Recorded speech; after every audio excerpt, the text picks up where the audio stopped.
Salut à tous et bienvenue sur la chaîne Un Français au Maroc. Aujourd'hui, on continue dans les petites vidéos d'introduction et on va parler des différents types de langues qui sont parlées au Maroc, parce que les Marocains sont doués en langue. Donc, on commence. Le français.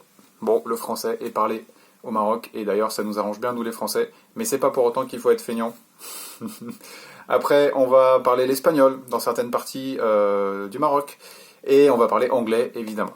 Ensuite, concernant la langue arabe, ou plutôt je dirais les langues arabes, et c'est là que ça se corse, c'est que vous avez trois types majeurs de langue arabe. Donc la première qu'on appelle, et c'est ce qui nous concerne nous, c'est le darija, c'est la langue dialectale, c'est-à-dire que c'est la langue de tous les jours, qui est parlée dans la rue, qui est parlée dans la famille, c'est voilà, la langue, on va dire par excellence, c'est la langue de tous les jours. C'est une langue orale, essentiellement, qui n'est pas codifiée. Donc parfois ça, vous allez voir, c'est un peu ça nous paraît un petit peu partir dans tous les sens, tout simplement parce que en fonction des villes et en fonction des régions, les mots ne sont pas forcément les mêmes et voilà, mais le fond reste le même quand même.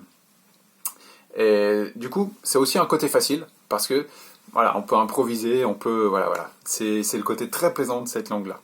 Donc le darija ou dialectal.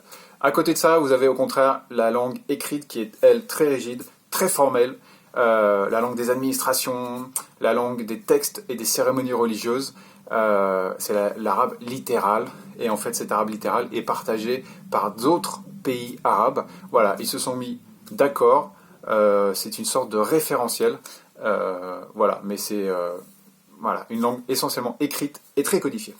Et enfin, la dernière type de langue arabe qui est parlé là-bas, c'est ce qu'on appelle l'amazigh. L'amazigh, c'est quoi? Ce sont les langues berbères. Il y en a plusieurs. Et c'est fonction des régions.